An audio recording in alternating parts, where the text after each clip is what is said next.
Moshe, can you hear me? I can hear you. Yeah, we're just getting ready. So I'm just putting it also on Facebook. Started. We're almost there.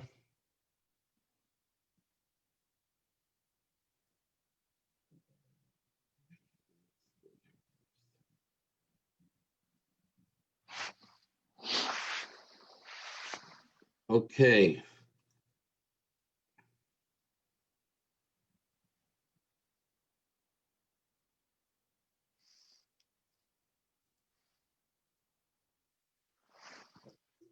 Okay, I think we're good. So, good evening, everyone. Welcome. Welcome tonight to our fourth installment in our series, Journey Around the Jewish World. And tonight, our feature will be a dear friend, Rabbi Benny Zippel, who's on here. You can see him with us already, to tell us about Utah, the Jewish history in Utah, the Jewish community today in Utah, his story about how he got there. And what I would like to do is, we have him in person, and we're going to hear, and I know that he is very well-spoken, a lot to share with us. I just want to put on a short video so we can get a little feel of what's been going on in Utah before we get a chance to hear from Rabbi Zippel himself. So, give me just 1 second. Give me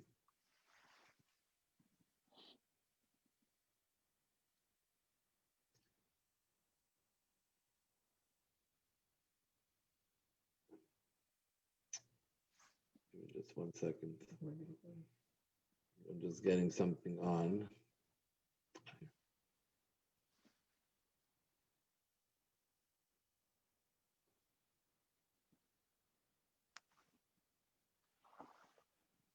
Okay, technology. Okay.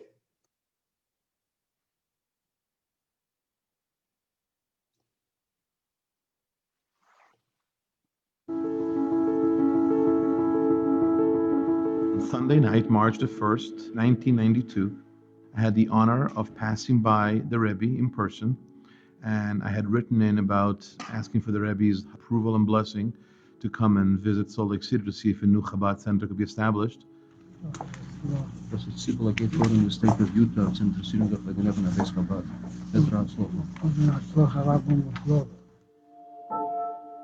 In that moment, I felt that a connection with Utah was established.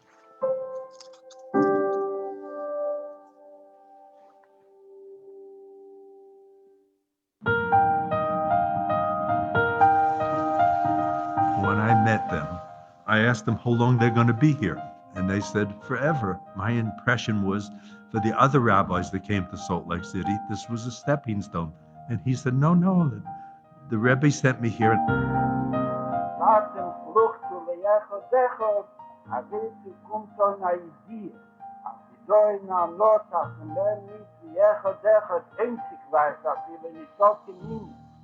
Der erste, was ist, als soll wegstellen, der Loschen Arab, Panos Bichis. Soll nehmen eine Lanterne und dann finden wir und wegstellen wir die Mieten von den Finstern in der Schusserad.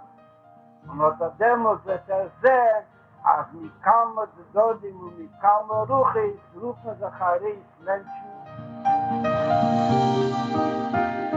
The theme of the power of one is really appropriate because that's basically how we've been working here in all 25 years, starting off with one person, one individual, touching one soul, one mitzvah at a time. The significance of the power of one is the gift that the Rebbe gave us to view each and every person that you come in contact with as the most special human being in the entire world. It's not about a quantity, but it is the preciousness of one Jewish soul.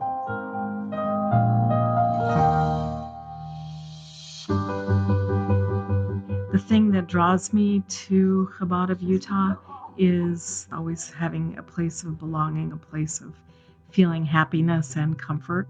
Attending Chabad services or Chabad activities or celebrations, there's so much love. Nobody is turned away. There's a seat for everybody, and I think that's very unique.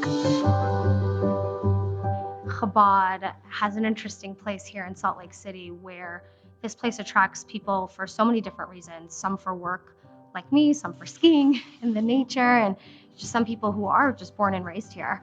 And I think being able to bridge all of those people together is very unique. When I first walked in, I said to Rabbi Remy, I'm not just a feminist, but I'm a feminist with a capital F. So for me, just the welcoming nature of Chabad, regardless of who you are when you walk through those doors, to me is something really special. I've probably participated in close to 20 JLI classes. Chabad offered that opportunity to engage intellectually and spiritually and to like it. That's the remarkable thing.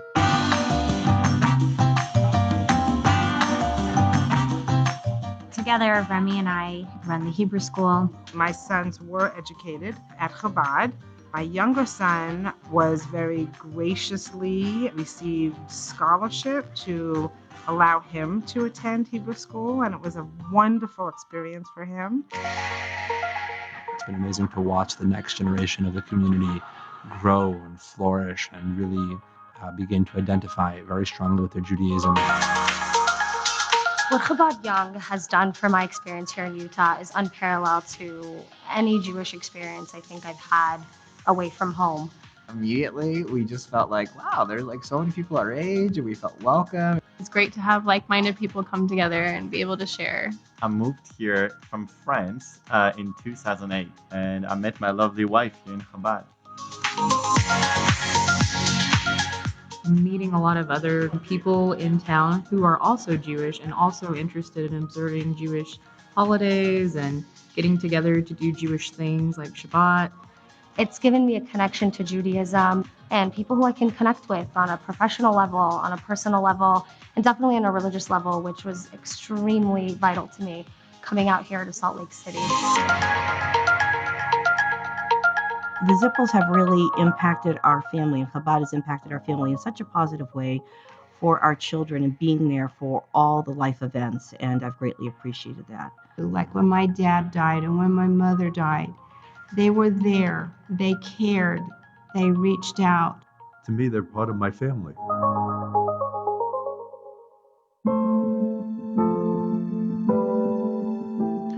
I was born in Breslau, Germany. I was about 12, 13. They grabbed me on the street and I ended up in Auschwitz.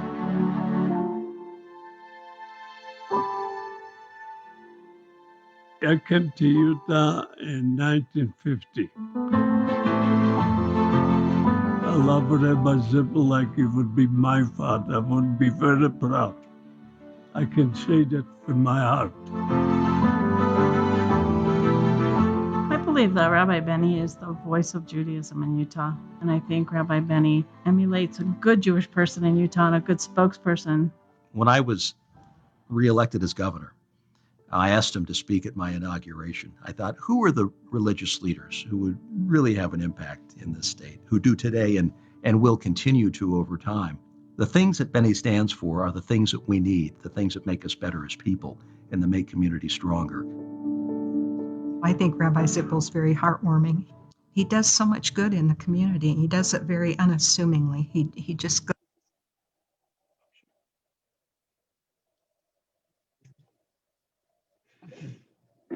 Okay, Rabbi Zippel, you've seen this before.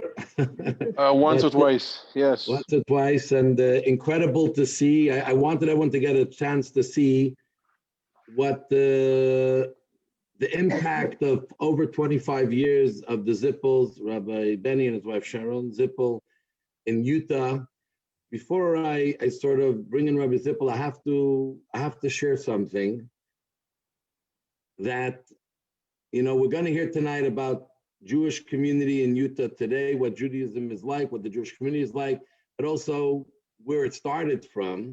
Oh, that's what I was waiting for. I must confess, I must You. confess that I happened to pass through Utah in 1991, the summer of 91. And I was with a friend, and we were doing different parts of Western United States, with Las Vegas, and we were a little in Idaho. And we spent, I think, about 10 days in Utah. And we met a very flamboyant fellow who we knew, who introduced us to a lot of people. And just spending 10 days there, we were wondering, the Jewish community is like waiting to be woken up. There's like so much potential. And then a year later, Rabbi Zippel and his wife are on the way to Utah, and they have done tremendous work. I've been back to Utah many times, many times. We later it was for business mostly, and we have a very dear friend who has become very good friends with the Zippels and become a supporter as well, a Gentile to note, and we've seen a little bit closely life there, but even myself, I don't even know the whole story, and we're really looking forward to hearing more about it. So I put myself aside. I had to get that in a little bit. No, so what you're really saying is it's all your fault. Okay, I got you. Okay. I don't take all the blame, but Baruch Hashem, you've done incredible work. And maybe let's start off and talk to us a little bit of the history of Utah, like when did Jews get to Utah? Everyone knows of Utah being a Mormon country, etc. When did Jews arrive in Utah? What kind of community started to form in Utah before you came? So actually, it's interesting, Rabbi Moshe, you say that because the Jews came to Utah before the Mormons, believe it or not. That is interesting. And actually, the state of Utah had a Jewish governor, Governor Norman Bamberger, before the state of New York had a Jewish governor. So the Jewish roots in Utah are intense. There have been Jews in Utah since probably I would say somewhere in the late 1800s, definitely early 1900s. There were Jews that were leaving the East Coast, working their way west. And for whatever reason, many of them ended up settling over here. At the beginning of the 1900s, there were actually 3 congregations in Salt Lake City, whose 3 buildings are still downtown Salt Lake City. There was a congregation called B'nai Israel, which was the Reform Temple in Salt Lake City. There was a congregation Montefiore, which was the conservative, and there was a congregation Sharei Tzedek, which was the Orthodox. So there were 3 congregations, and at the time that Brigham Young, for those of you who are not totally fluent in Mormon history, so the Mormons started actually near you guys, up in upstate New York, in Elmira, and they worked their way west. Eventually, Brigham Young is the one that brought them to Utah from Colorado. And one of the first things he did when he came here, at the time that the Mormons came here, there were 3 Jewish congregations in Salt Lake. And one of the first things he did, he actually deeded as a gift 3 parcels of land in Salt Lake City for the then 3 Jewish communities to, quote, bury their dead. One to B'nai Israel, one to Sharei Tzedek, and one to Montefiore. And to this very day, believe it or not, as strange as it may sound, there are 3 Jewish cemeteries in Salt Lake City where we bury people. I'm going to be doing a funeral there on Friday morning. So there are 3 Jewish cemeteries in Salt Lake. In the 70s, they could no longer justify the infrastructure and the overhead for the Reform and the conservative. The Orthodox Sharei Tzedek had already gone under and closed down, probably in the early 50s or even earlier than that. But in the 70s, the 2 Reform congregations, Montefiore and B'nai Israel, eliminated their two buildings and they joined into one, which is called Kol Ami till this very day. And so we here in town in Salt Lake, we have Congregation Kol Ami, which is a merged Reform and Conservative temple, and of course Chabad of Utah. So we came here in '92. As you saw from the video, we were privileged to receive a blessing. Just froze for a moment. Yeah. Oh, can you hear me? Yes. Yeah, now we hear you. We were privileged to receive a blessing from the Rebbe on the last night that the Rebbe spoke on Sunday night, March the 1st of 1992, by the distribution of the dollars, and the Rebbe gave me the blessing that it should be with immense and tremendous success. And so we've been here 28 years right now, soon going to be 29 years. And now, Baruch Hashem, in Utah, Chabad operates out of 3 full-time centers. So there is my wife and I, who are in Salt Lake City. There is a full-time Chabad rabbi and rebbitzin in a resort town called Park City, Utah. Some of you may be familiar with it from the skiing and so on and so forth. And for the last 2 years, my daughter and son-in-law, Chaya and Mendy Cohen, from Montreal actually, have taken up residence in the south of Utah in a town called St. George, which is right outside the national parks, Bryce, Zion, Canyonlands, and so on and so forth, in the south of the state, right at the border with Nevada.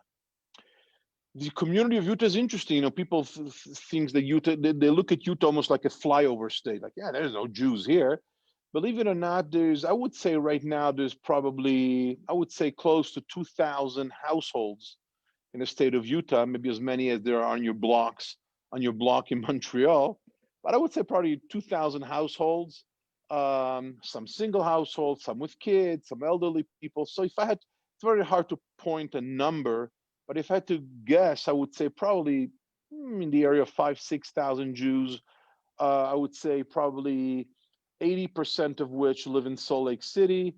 Maybe a good 10% of them live in Park City, and then the remainder interspaced throughout the state, including a little pocket of Jews in the south of Utah, St. George, Ivins, Santa Clara, Hurricane, that area, the south of the state, which is a very rapidly growing community. A lot of elderly people are moving there, good climate, and so on and so forth. So it's been a very, very, very challenging, but rewarding and inspiring work to be the Rebbe's representative to the state of Utah for the last 28 years. And I know a lot of you may be wondering, what is the relationship like between the Mormons and the Jews? And I have to say, on a scale of a 1 to 10, it's probably been an 11. I mean, we've had some great relationship all the way to the president of the Mormon Church. When I moved to town, he invited me to a private meeting, and we've been working hand in hand. They're very respectful of Jewish values and traditions, and it's been literally a pleasure and a privilege serving the Jewish community here in the state of Utah. Wow, that's very fascinating. Rabbi, you should tell them the story. I once heard the story, and I loved it, about when the Mormon church guy helped you get your papers, your citizen. Yes. So I want to share that story because I remember hearing it saying, wow. I'll be happy to. So I am an Italian citizen. Jackie Mason says he has a friend that's half Jewish and half Italian. If he can't buy it wholesale, he steals it. So I am born and raised in Milan, Italy, came to this country, to the United States in '84 to go to yeshiva in New Jersey. So I was in the States as an Italian citizen on a student visa in the States. And in 1990, my wife and I got married. My wife is actually Canadian, not from Montreal, but from Toronto. And so we were on my papers, on my student visa. We came to Utah in July of '92, and that's when we actually moved out permanently. And when Chabad sets you up in a new location, they allocate $30,000 of seed money to get the center off the ground. And then after that, Chabad International is forever responsible for an unlimited amount of moral support, of course. So we came out here on a student visa, and I needed a green card, a resident permit, and I couldn't afford an attorney. And people were telling me, "You don't need an attorney. You're clergy. You don't need an attorney. Just file an application yourself." So I said, "Okay, sure." So I took the application and I filled it in myself, and I did a cover letter, and I wrote to the Immigration and Naturalization, which is now called the DHS, Department of Homeland Security, that I was a student rabbi in the U.S., but I am now an ordained rabbi, and I'm fully in Utah. And our then Senator Orrin Hatch, a great friend of the Jewish people, a great friend of mine personally, wrote a beautiful cover letter that the state of Utah, for its spiritual equilibrium and balance and needs Rabbi Zippel. And so he's personally asking the immigration to grant me a permanent resident status, which is called a green card. And so I handed it in to the immigration department shortly after I came here, like I said, on my own. And shortly thereafter, we put up the first giant menorah on a big main street in Salt Lake City, which caused, I should say, aroused tremendous interest and inspiration and curiosity. So right after Hanukkah, I received a call from the first presidency of the LDF, of the Mormon Church in town, saying that the president is very touched by the message of the menorah, and he'd like to see you. Would you be interested? And I said, sure. And so I went to this meeting, and I did not forget your question, Rebbitzin Krasniansky. And he said to me, I want you to know that I've heard all about the Rebbe, Rabbi Schneerson, and his global impact on worldwide religion, even beyond of Judaism. And I want you to consider me a friend throughout your entire stay in Utah. Always feel free to call on me. And I said, President Hinckley, I appreciate that. And I came home from that meeting all excited, and a few days went by, and I got a nice letter in the mail from immigration saying, Dear Rabbi Zippel, we have reviewed your application with the cover letter by Senator Hatch. We reviewed it, and we are hereby in letting you know that you have been denied. It was great having you here for as long as we had you in the United States. Pack your bags, buy yourself a one-way ticket to Italy, send your wife on a one-way ticket to Canada, and take a long walk off of a short pier, essentially. Which at that point, what do? You can no longer say, oh, well, I'm going back to being a student in the US. You told them you're no longer a student, you are a full-time rabbi. And so in Utah, when all else fails, you know whom you call. And so I called the president of the church, President Gordon B. Hinckley, and he came on the phone and was like, Benny, what's the matter?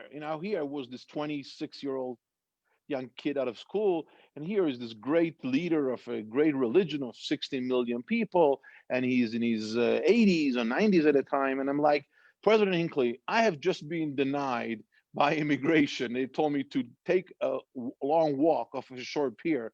I essentially have to leave this country. What do we do? And he says, oh, Benny, please leave it up to me. And I said, okay. And he says, give me an hour. And I said, okay, I'll give you an hour. And sure enough, an hour later, I get a call from the most prominent law firm in Salt Lake City, their top immigration attorney. He said, is your name Rabbi Benny Zippel? And I said, yes. And he said, we were just notified by the first presidency of the LDS Church that you're in need of a green card. Is that the case? And I said, heck yes, it's very much the case. He said, come into my office and see me.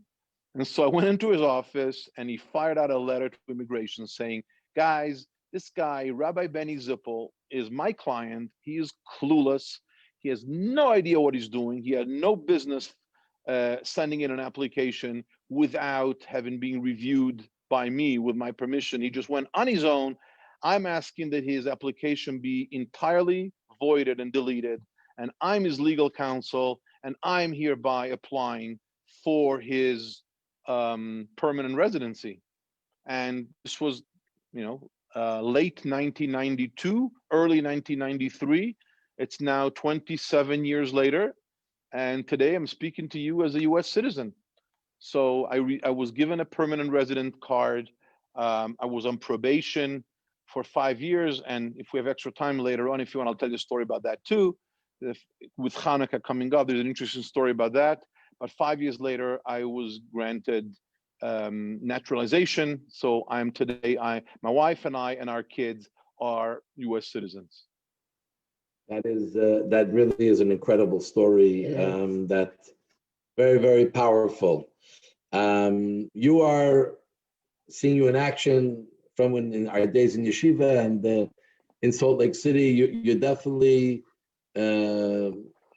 you have the respect of everyone, the Jewish community, the Gentile community, the Mormon community there, very loved by everyone. But I'm sure it wasn't easy establishing yourself and really reaching out to Jews across Utah, especially when you started. So interesting. Maybe you want to share with us a little bit about how you went about starting to build the Jewish identity in a community and what you have today. What were some of your big initial challenges or biggest challenges that you faced and that you were able to overcome? Sure. So like I said, we came to town in the summer of '92, and we wanted to sort of, just, blend in without making too much noise at the beginning and hit the newspapers and so on and so forth. So after a month we were there, we did an event, and there's a clip of it in the video that we watched before. We did a kosher week in one of the main supermarkets in the area where we took out groceries with a kosher symbol on a big table outside with a video, and my wife and I were there educating the community on how to go shopping for kosher and look at a symbol. I know, for instance, in Canada, MK is very big. Here in the States, we have the Circle U and a Circle K and so on and so forth.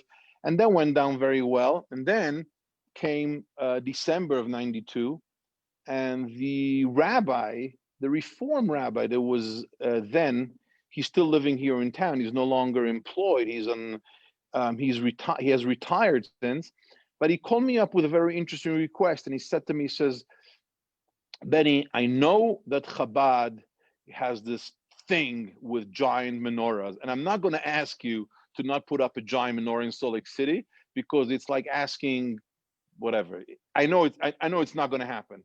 But if I can just ask you as a friend to a friend, he says, do me a favor, your first Hanukkah in town, don't put up a menorah on public property, which is going to awaken the ACLU and the Society of Separationists and the lawsuits and the Supreme Court. Do me a favor, if I can just ask you as not even rabbi to rabbi, friend to friend, if you want to put up a menorah, put it up on a private property so that there is no at least legal issue with that. And I thought about that. I said, I think he's very reasonable. He's not dictating law. He's not imposing upon me. He's not threatening me. He's being very menschlich, very decent, very, very, very collegiate about it. I said, yeah, let's do it. So we reached out to a very big shopping area, which actually is a clip for that in the video too. And I asked the owners if they would be okay if we put up a menorah on their private property. And they said, yeah, we'd be delighted to, absolutely. So we put it up like the day before Hanukkah. And it was so fascinating how the non-Jews in town, they were so excited by it. Like, it was like, wow, a menorah. It was a big sign that says, Chabad Lubavitch of Utah wishes you a happy Hanukkah. Who was absolutely furious, beyond furious about it, were the Jews in town, which, it's not surprising. I mean, yeah, it is surprising, but practically speaking, it's not surprising. So first they reached out to the senators and the congressmen that they should reach out to me, that it is unconstitutional, when it's not. I mean, it's on private property. Then they reached out to the ADL, and they said the ADL should take it down. And then they reached out to the Salt Lake City police, and then here, and then and I thought, like, wow, no wonder the Rebbe is so sharp and so excited that we should put up a menorah for Hanukkah, because it really has the effect that it's meant to have. It really reaches people at the core, and why they are uncomfortable, I'm not sure. And then with the years, and it took a little while. Okay, this year's COVID, we have to be a little bit creative, but it moved on in 2008, Governor Huntsman, John M. Huntsman, who was in the video before, he reached out to me and he says, Benny, how can I open up the mansion, the governor's mansion, to you for Hanukkah? And so we started doing a lighting inside the mansion. which only has a capacity, the party room of 70 people, so we can only invite up to 70 people. And then the next governor saw how popular it is, and he said, forget it, I don't want it in a mansion. I want it in the Capitol Rotunda, inside the Capitol, under the Rotunda. Salt Lake City is the capital of the state of Utah. So like we've been doing it every year since 11, for the last 10 years, we've been doing it in the Capitol Rotunda. And now it brings out like 300, 400, 500 people that all of a sudden they're feeling comfortable. They're actually feeling proud of their Jewish heritage. A lot of Jews bring their non-Jewish neighbors and so on and so forth. I do apologize. Keep on getting calls on this line. Are you still, is it frozen? No, we're here. Oh, okay. So now years later, people are actually asking us now, is there going to be a menorah lighting ceremony? Is there something going to happen for Hanukkah?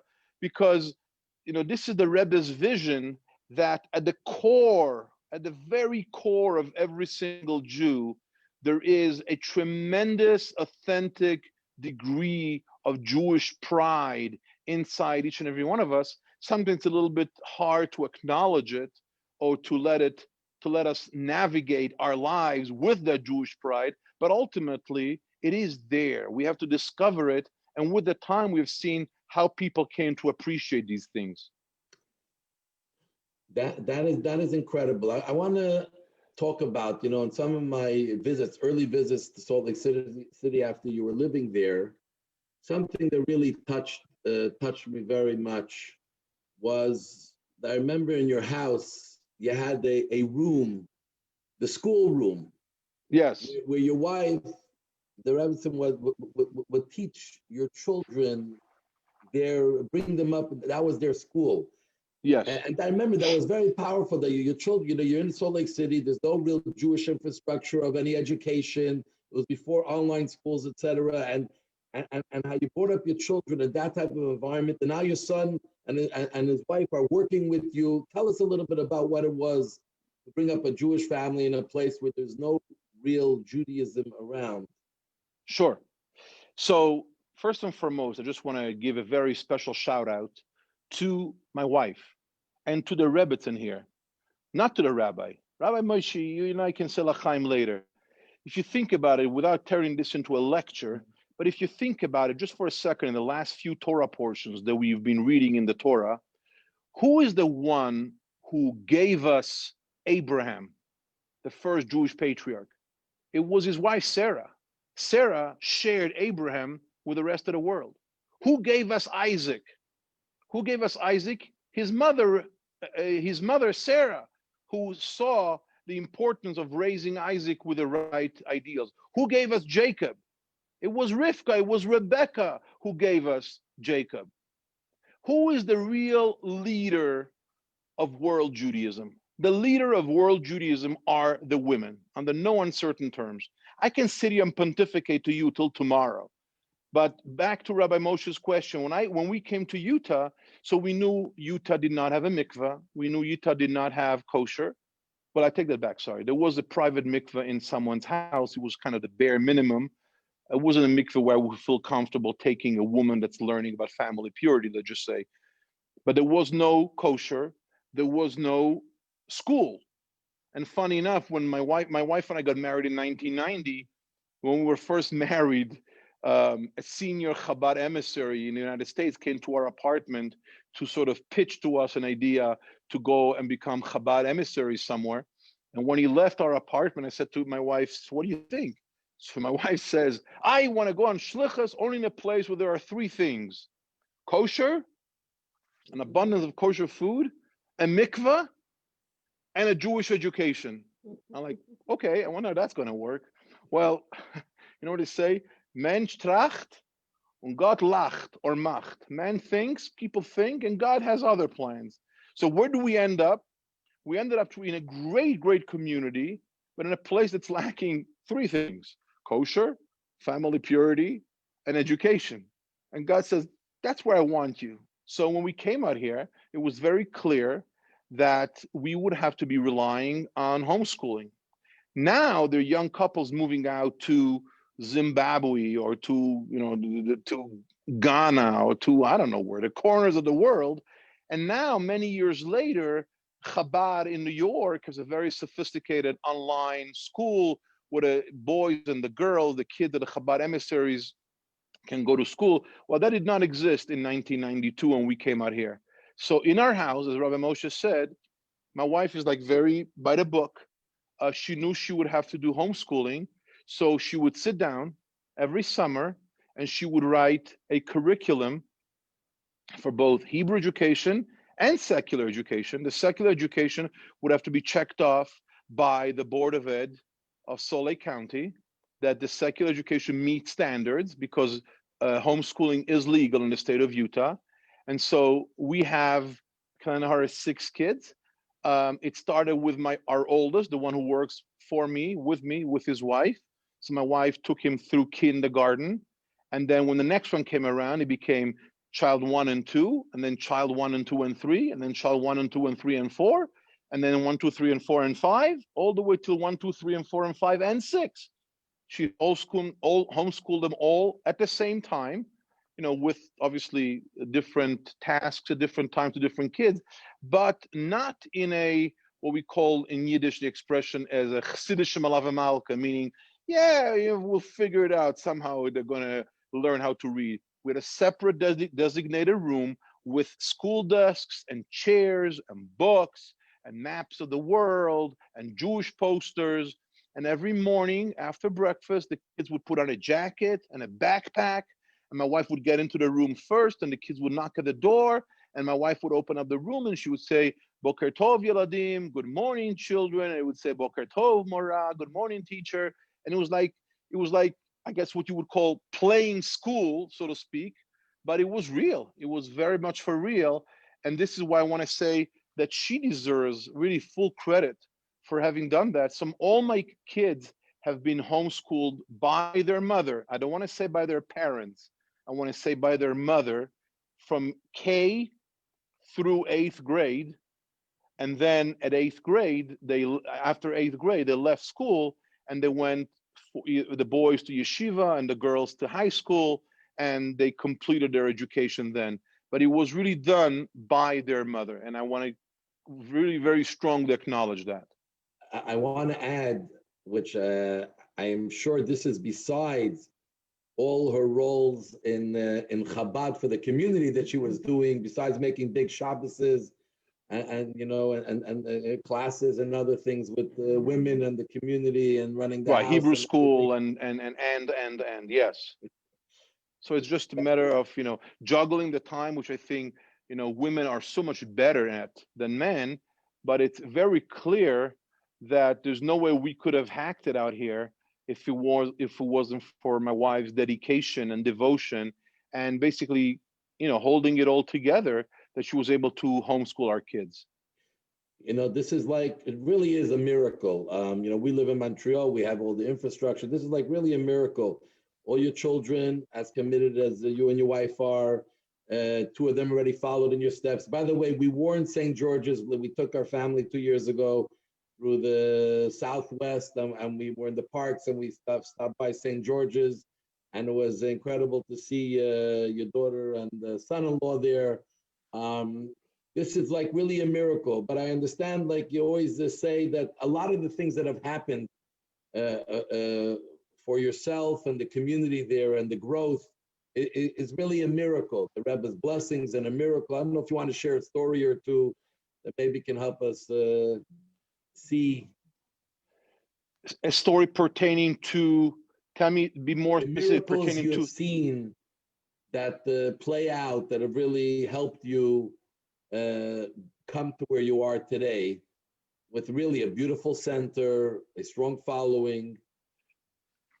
Absolutely. So, the center itself is a miracle. During the Rebbe's first 30 days of the Rebbe's passing back in 1994, the Rebbe passed away on the 3rd of Tammuz, on June the 12th of 1994. And so right there and then, we felt the obligation to bring a legacy to the Rebbe's name in the state of Utah. And so we purchased a little building, a little 2,500 square foot building on 2 levels. It was just, we started then in 94. We had been in town for about 2 years. And thank God we used it to the best we could, to the best of our abilities. We built a mikveh in there, but it was a tiny little building, and it lasted us from 94 till about '03, till about 9 years. And then we moved out with the intent of demolishing that building and putting up on the same site plus two houses on each side that we had purchased throughout the years. We were planning on putting on a new structure, which met one road block and stumbling block and so on and so forth after the next. And the building that I'm speaking to you from, our Chabad Center, is a 30,000 square foot strip mall, so shopping center here in Salt Lake City. And we had our eyes on it. The only problem was the neighbors, the owners, the original owners never wanted to sell it. And if they wanted to sell it, they wanted some astronomical amount. And we were going through a very, very difficult time from 2003 to 2006. And throughout that time, my mother-in-law sat down and wrote down a very, very elaborate letter to the Rebbe, asking for the Rebbe's blessings. For us, it was obviously after the Rebbe's passing and so on and so forth. And then through a whole series, I'm not going to take you through the entire story. She opened a book, and the Rebbe had written a letter to her that I'm very pained by what you're writing, because as far as I'm concerned, whatever needed to happen should have happened already. Basically, the Rebbe gave some very, very powerful blessings. And to make a long story short, the building that we're in went into foreclosure all of a sudden. And with the help of a lot of dear friends, including some family members of the rabbi in Canada and other great friends and supporters, we ended up purchasing this 30,000 square foot facility, which today, thank God, is a thriving place of Judaism with a mikveh and a preschool and a Hebrew school and adult education and we really, it's one of those things where you see the Rebbe's blessing before our eyes, and all we have to make sure is not that we shouldn't be, God forbid, stumbling blocks to the Rebbe's blessings. The Rebbe is there in spirit, continue to bless in the endeavors of the thousands of his emissaries, both male and female, shluchim and shluchot, and we see the Rebbe's blessings before our eyes. So this is just one thing that I want to mention. But since the rabbi didn't bring it up, Rabbi, I don't know if I'm allowed to, or if you want to wait to talk about the Project Heart endeavor. If you want. Let me just ask one, but I think there's its own little segment. Just want to ask one or two Okay, more because questions. I have a very, very interesting story about that I want to share with you in terms of the Rebbe's blessings. Sure, it's up to you, but let's leave that the second. I want people to get Sure. the whole, I think that's even greater than what's going on generally, because that's unique to the world.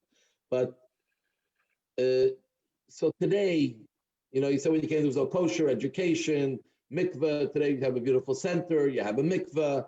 I understand there is kosher. Maybe want to talk about there's kosher. Are visitors coming to Utah? If someone wants to go to Utah, wants to be able to have kosher and do Shabbos, is it very easily doable today? Very easily doable. Send me an email. My email address is rabbi@jewishutah.com. And if you're coming to town, first of all, during ski season, which has already started, so they're waiting till Hanukkah this year, but there's a kosher restaurant open every weekday in the resort town of Park City. There is a kosher restaurant open every single day. They even make meals for Shabbat. Here in Salt Lake, you can send us an email. We have a caterer that makes meals for visitors. There are 2 Trader Joe's in town that carry kosher meat and kosher challah. Thank God we're not starving. People that come here, there's very little self-sacrifice that they have to experience. Wow, that's really, really incredible. So I want to go to the next part, and you just opened it up, and I was gonna maybe show a few minutes of the video, but maybe we're talking. You just take over from here. Yeah, I'll be the video. You'll be the video. So you'll be the video. But and you introduced it better. But I just want to preface what Rabbi Benny Zippel is going to talk about now, and maybe you'll tell him a little how it came about. I think is something unique around the world. We talk about community in Utah and the Jewish community in Utah and what they're doing, how they built it, they made it stronger. But what you found and what you created is actually servicing the world Jewish community. And right. When we were involved in seeing firsthand some people that you've helped, and it's really, really incredible. So this is another area which we're very excited to hear about, and Benny, take over. So in the Chabad philosophy, for that matter, beyond the Chabad philosophy, in Judaism in general, we believe very strongly about the non-existence of the word coincidences. There are no coincidences. Things happen by divine personal providence, known in Hebrew as hashgacha pratit. So since exactly this time of year, we arrived in Utah in July of '92, and about maybe 4 or 5 months had gone by. It was at exactly this time of year, end of November, beginning of December of the first year in '92, I received a phone call from a Jewish man, Sephardic Jewish man living in Southern California, the greater LA area. And he called me up and he said that he had heard that Chabad was in Utah, and he had a 15-year-old son in Provo, Utah. Now I'm willing to bet you that most of you on this gathering have never heard of Provo, Utah. Provo, Utah is a town that is about an hour south of Salt Lake City. That is probably, if I had to say an average, I would say it's approximately 108% Mormon. I mean, you don't find a Jew there. And this guy tells me that his son is in school in Provo, Utah, and he's 15 years old. And I'm like, why in the world is a Jewish kid from Southern California in Provo, Utah? And I tried asking him some questions. He clearly didn't want to engage. So I said, okay, the only thing that I knew about Provo, Utah, I had never been there by then. The only thing that I had heard of Provo, Utah is that it is the home of BYU, which is Brigham Young University. And I said, okay, this kid is an absolute genius. He's 15 years old, and I don't know, maybe he got a scholarship to go to college or something, but why else would he be there? But no questions asked. The Rebbe taught us quite well, a Jew is in need, a Jew is to be helped. And so I went to see this boy for Hanukkah, brought a menorah and the candles. And of course, Chabad is to take every single occasion and transform it into some kind of catering event. So you have to bring along the latkes and the donuts and the gelt and everything else and the dreidels. And so I met with this kid who was 15 years old, and I couldn't understand what he was doing there. And he was very vague about it. And so I said to him, his name was Eric, I remember, going back now 28 years. And I said, are you the only Jew in this school? And he says, Rabbi, come here with me. I'm like, here, let me give you a little bit of a reality check. And it takes me into the main area of the school where all the kids are like gathering. And he starts pointing out with his finger, Jewish, Jewish, Jewish, Jewish, Jewish, Jewish. I'm like, huh? In Provo, Utah? Like, are you kidding me? What's going on? So I resolved right there and then, if this is happening in my state, and by divine providence, the Rebbe has sent me here, it means that I have to do something for these kids. And it was right there that I decided to establish within the auspices of Chabad Lubavitch of Utah, something called Project Heart. At the beginning, it stood for Hebrew Education for At-Risk Teens. Now we're just past that. We just call it Project Heart because it is the heart of the kids. We love them. And to make a long story short, and I want you to know this because chances are there might be someone, God forbid, in your family or a neighbor of yours, a business acquaintance, and especially now with COVID, and I want to put a little bit of a COVID touch with that. But in this day and age, friends, mental illness is incredibly, incredibly powerful. There's so many kids out there that are struggling with anxiety, with oppositional defiance disorder. There are a lot of girls that are struggling with eating disorders like bulimia, anorexia. There is boys and girls that are struggling with depression, with PTSD, post-traumatic stress disorder. There's a whole gamut of mental health related problems. And Utah, I was not aware of when I came out, and I want to make it very clear that I do not, N-O-T, I do not hold a mental health degree of any kind. I'm not a licensed clinical social worker or a psychiatrist or psychologist of any sort. I'm just a rabbi who absolutely adores these kids. But I found out right there and then, sort of looking into it, that on a given year, Utah's home to probably between, I would say, 500 and 700 Jewish kids from all over the world. When I say all over the world, obviously Montreal and Toronto and Vancouver, Canada, the US, Hong Kong, Israel, Europe, you name it. Kids that are struggling with all kinds of mental health related issues. And many of them end up here in Utah because Utah is at the forefront of rehab centers and wilderness therapy programs for these kids. And it all started with this one Jewish boy that I met that Hanukkah of 1992. So as a result of that, I came back today. My time, 2 hours behind you. Rabbi Moshe told me 5:30 today, my time. I was in a treatment center today with two new Jews that were both having some very serious life crises, and I was finished with them at 5:14, and I came back. I nearly missed this meeting, but the amount of young men and women that are struggling today with mental health and with COVID-19, it's grown exponentially.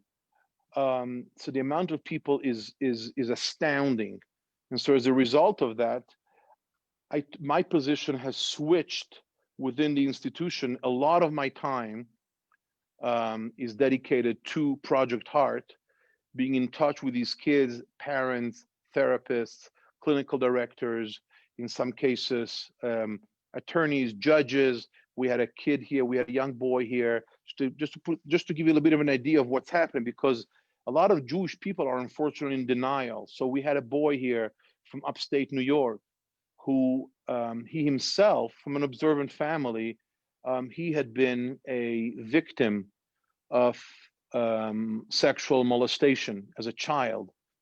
And frequently, victims of sexual molestation unfortunately end up becoming perpetrators, because that's the only way that it can overcome what was done to them. And so this boy had become a perpetrator as a minor. He was held in jail, in juvenile jail in the state of New York, and we were able to do an exchange with a treatment center in Utah, a place called Kaizen Academy. These treatment centers are very much niche oriented.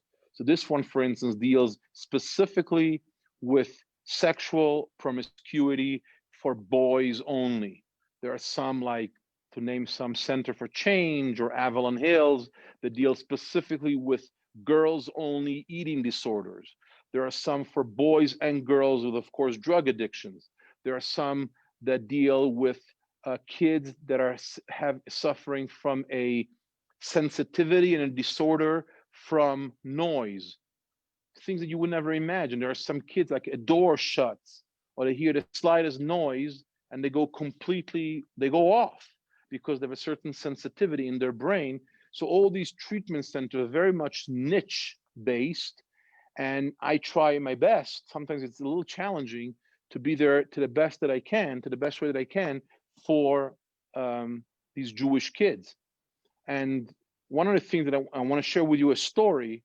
Rabbi Moshe mentioned, the Rebbe's blessings and the Rebbe's miracles. Several years, not even several, maybe 2 years ago, I was at a treatment center for boys only. And when I was there, I ran into a mother. It was the time that the parents were visiting, and she was quite emotional. And she said to me, "I heard you are the rabbi that comes here to visit the kid." And I said, "Yes, I am." She says, "I'm dropping off my boy today. Please keep an eye on him." And I said, "Sure." She says, "Reach out to him." And so I reached out to this boy, and I started developing a relationship with him. And of course, as I'm sure you know this from Rabbi Moshe, Chabad is big on tefillin. The boy was already 13, although he hadn't formally had his bar mitzvah. I put on tefillin with this boy, and I shared a picture with mom and dad, who are both Jewish, separated in a somewhat of a difficult divorce. I shared a picture with the two of them, and within seconds, I received two replies.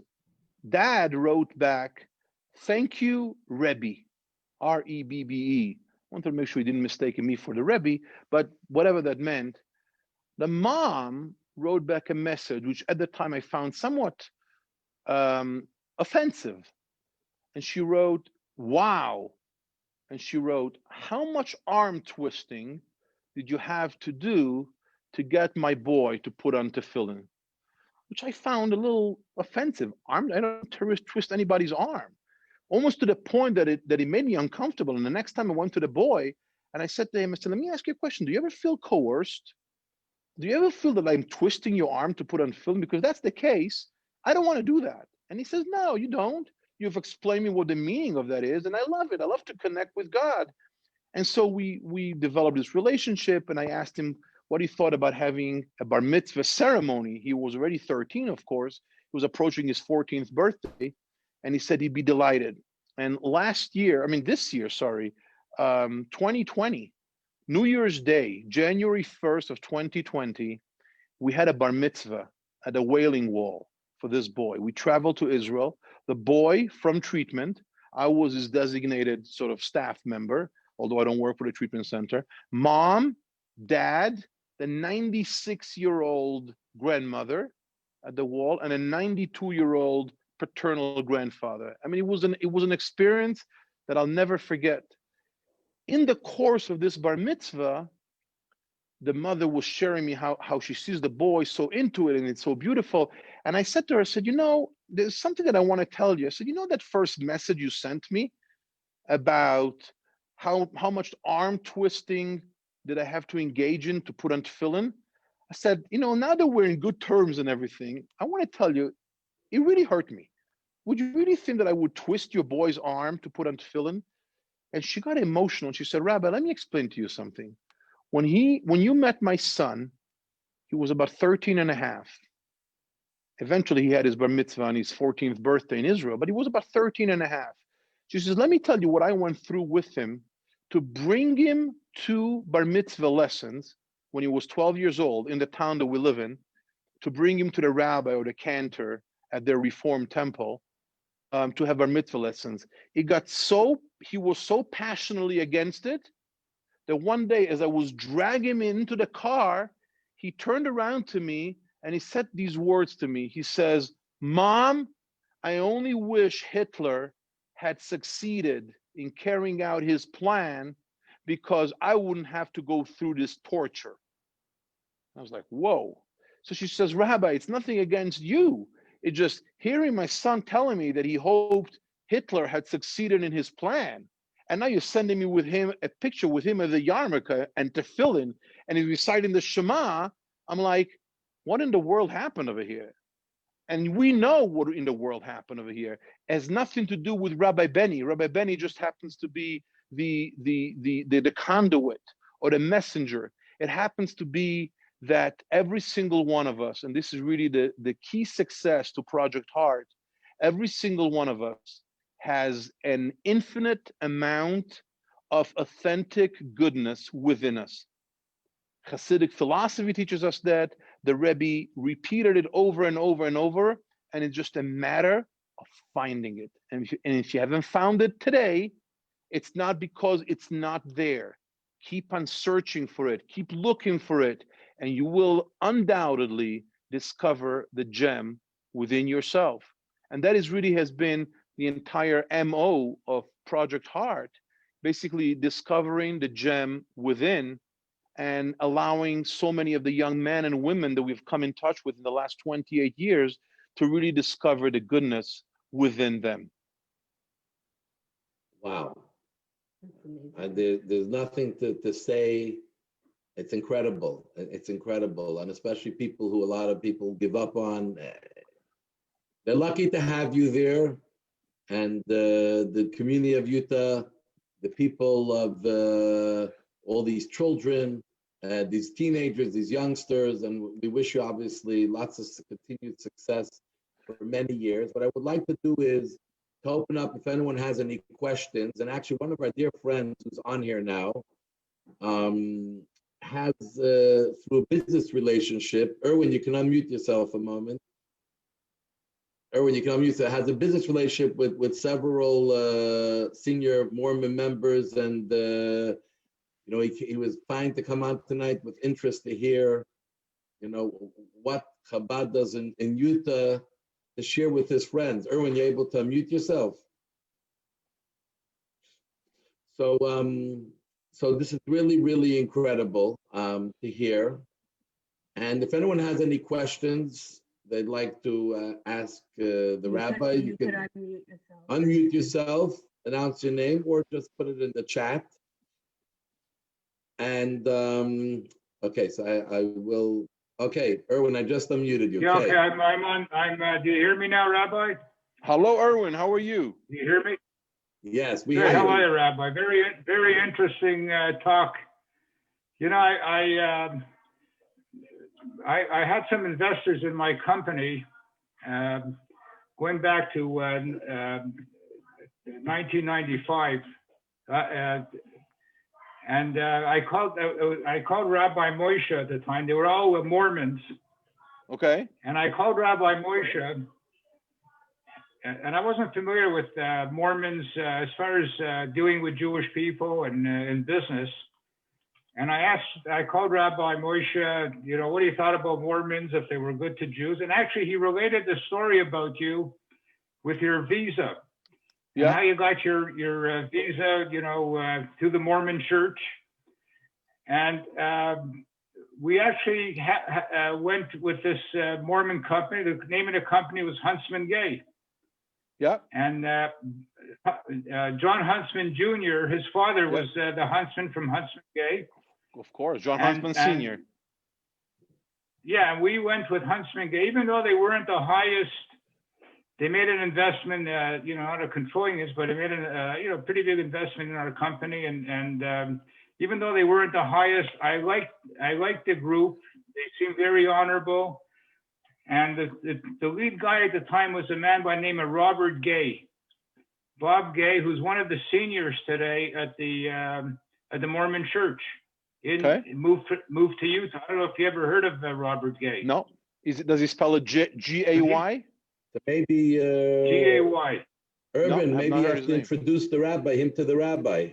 I'd be happy to. I'd love to meet him. So he's in Utah. He's a very successful businessman, very devoted to the Mormon Church, and they asked him to become a I don't know what it's called, one of the elders of the church. An elder. There's seven of them. An elder. Yes, there is one at the top, 2, 12, and 71. So he's one of the elders, very successful guy, you know, probably a billionaire.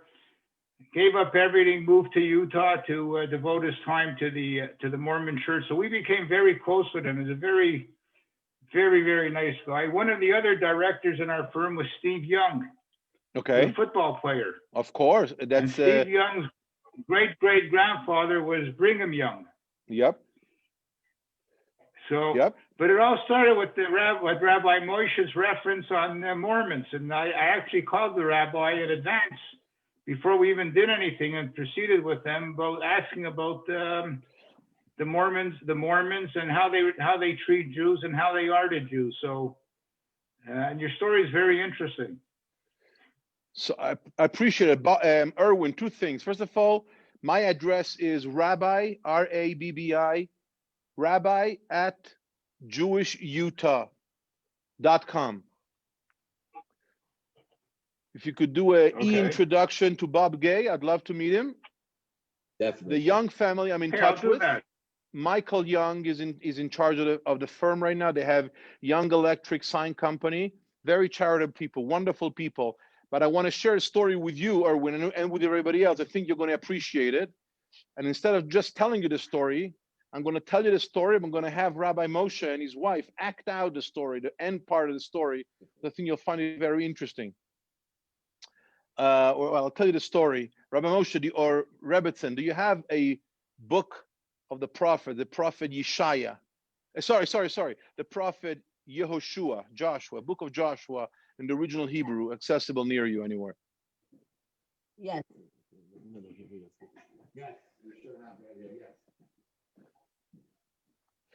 Book of Joshua. Yeah, the rabbi's getting it.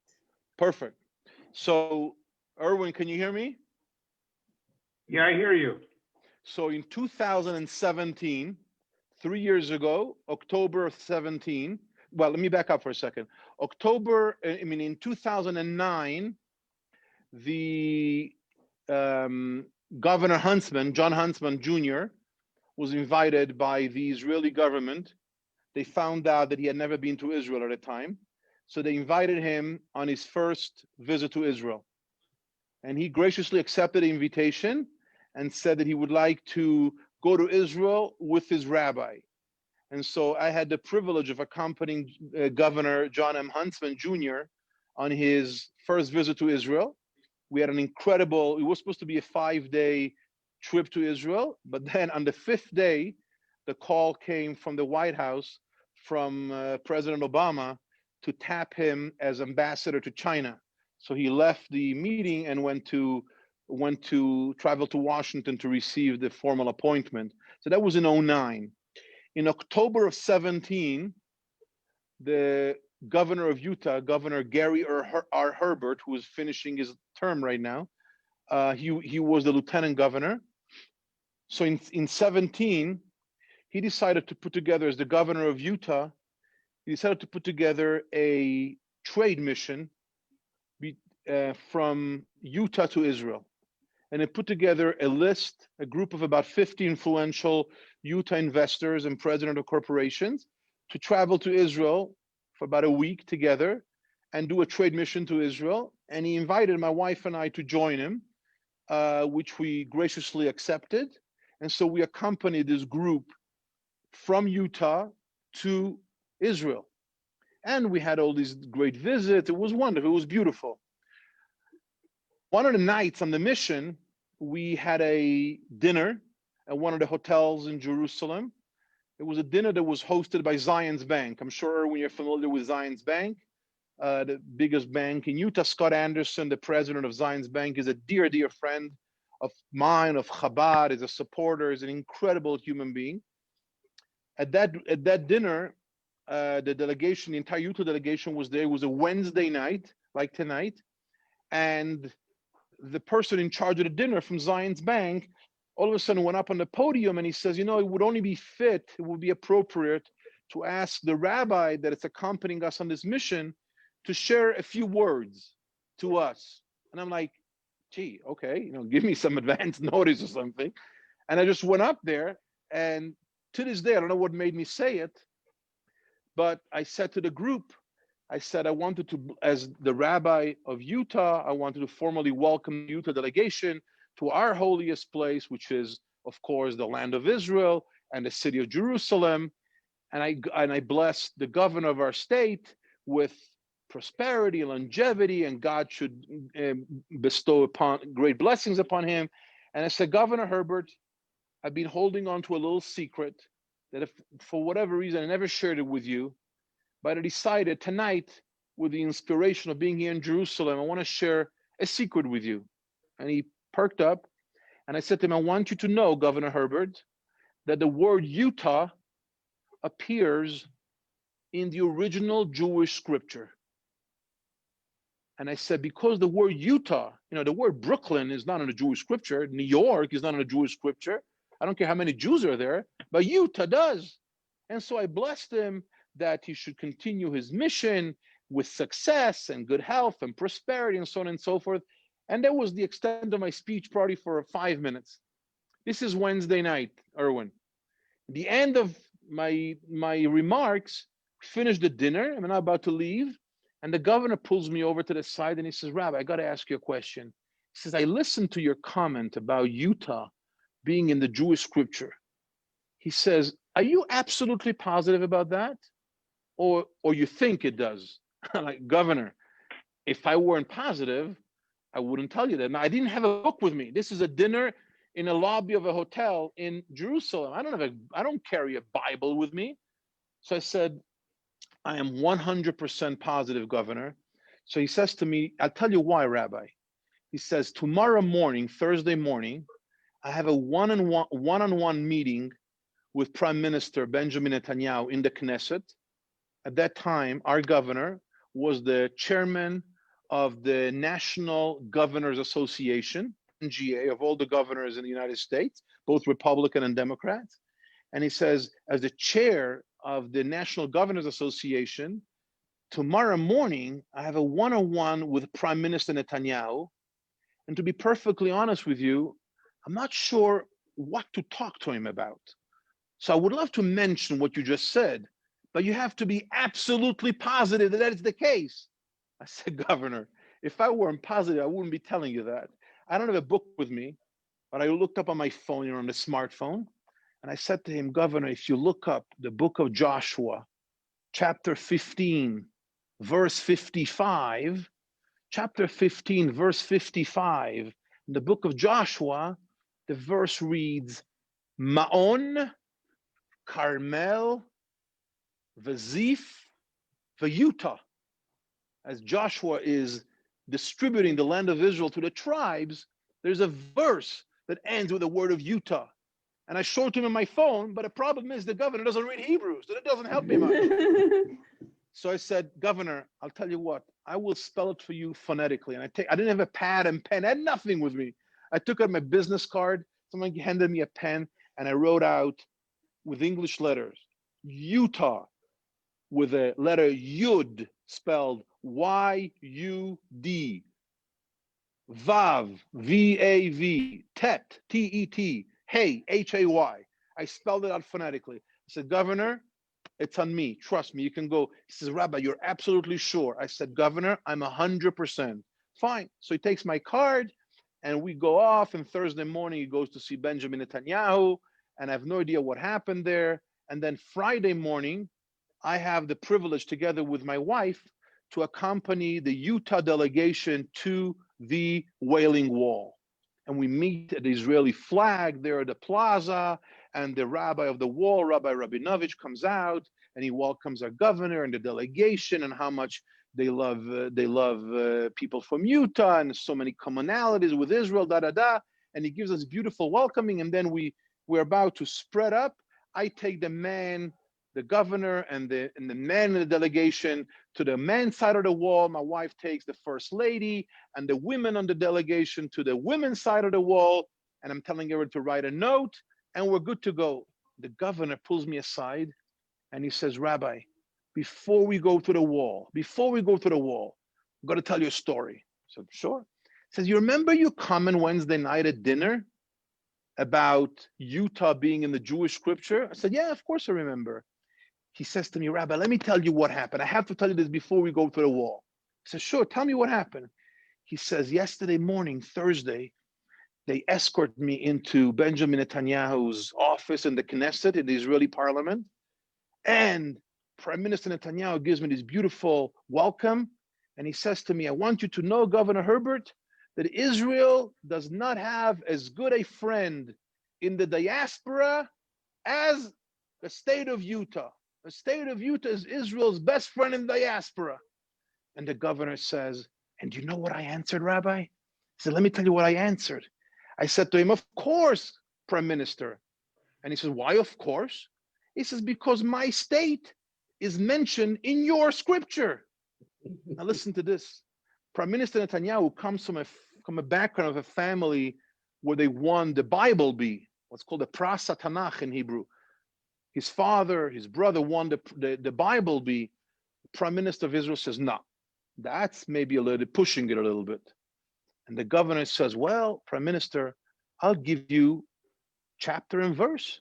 And he takes out my card and he says, Prime Minister, Book of Joshua, 1555, has the word Utah in it. And the governor says to me, the Prime Minister got all nervous and he turns around to one of his assistants and he says, bring a Bible, bring a copy of the Bible. I guess in the Knesset, they have a copy of the Bible and they open it up and the Prime Minister looks for Joshua 1555.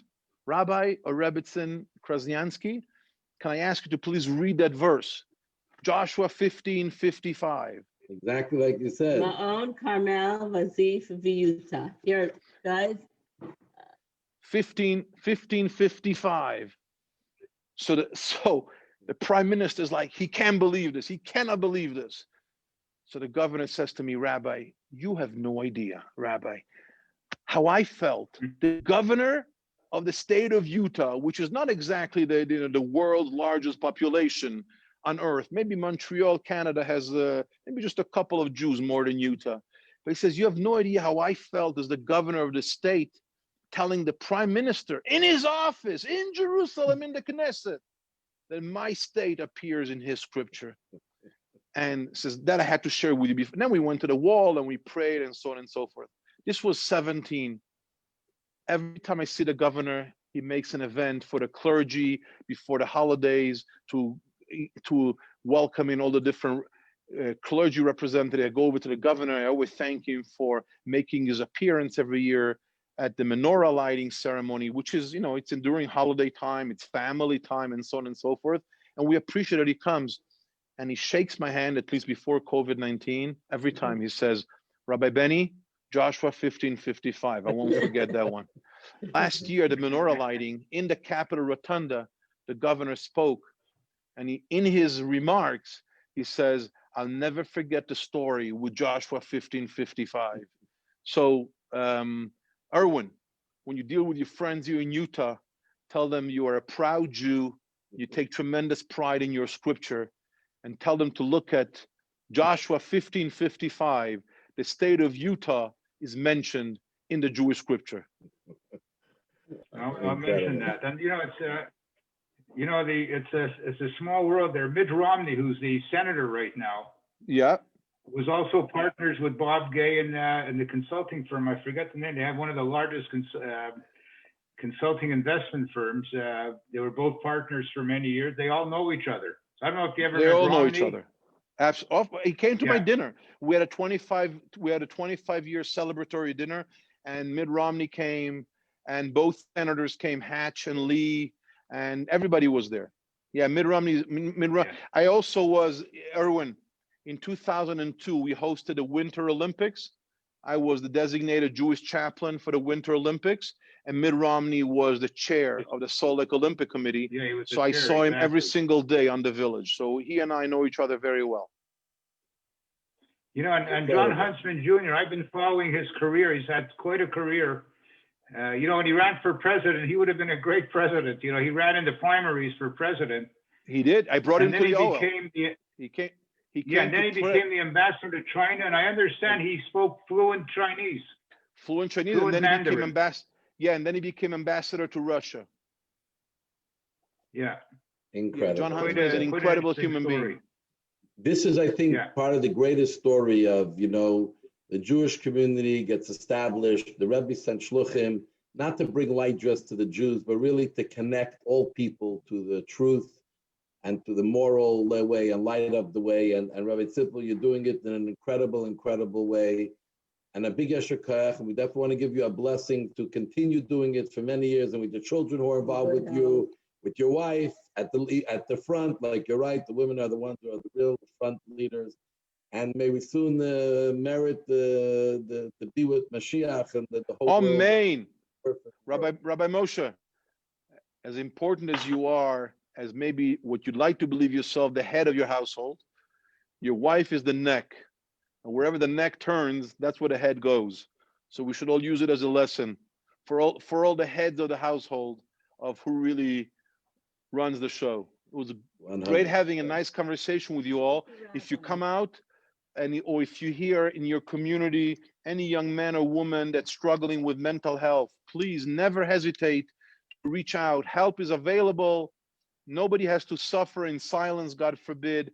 Rabbi, RABBI, at jewishutah.com, and make sure to do whatever you can do to discover the gem within yourselves. Beautiful, beautiful, beautiful. Thank you so much. I want everyone to join me in giving a big round of applause. Big round of applause. And thank you. Next week, we'll discover the Congo, Africa. Nice. So, yes, this is so. Anyways, we really thank everyone. Rabbi, well, Benny, Rabbi, you're really going after those large Jewish communities worldwide. I know the gems of the Jewish world. Absolutely. Beautiful, great. Thank you. Pleasure. Erwin, send me an email, please. Yes, so Erwin, make sure send me Yeah, that, an that I'll Erwin send and you you an email. connect. I'll do the electronic introduction. I'll just get his latest coordinates at the church, the Yeah. Mormon Sounds good. church.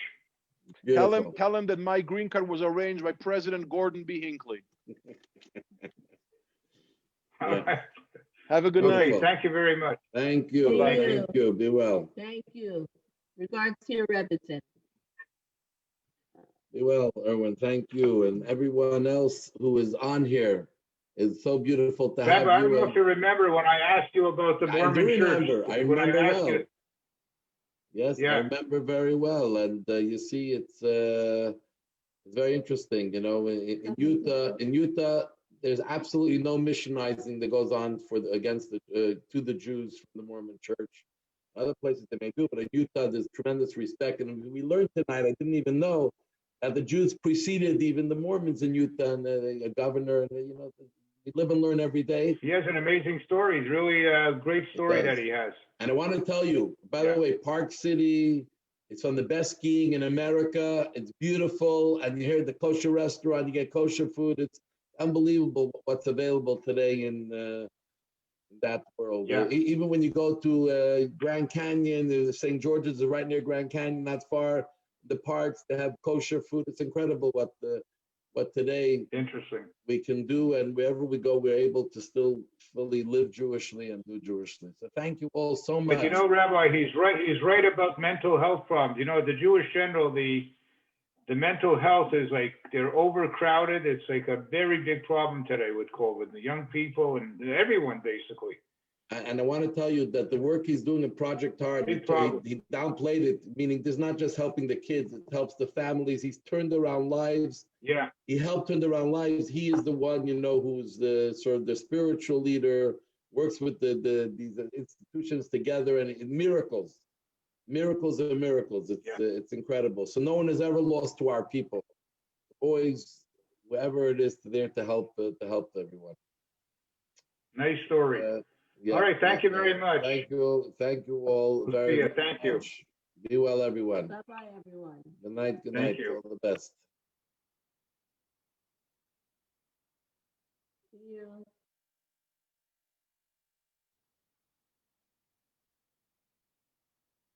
Good night. Thank you so much for joining. Joe, I don't know if you're on.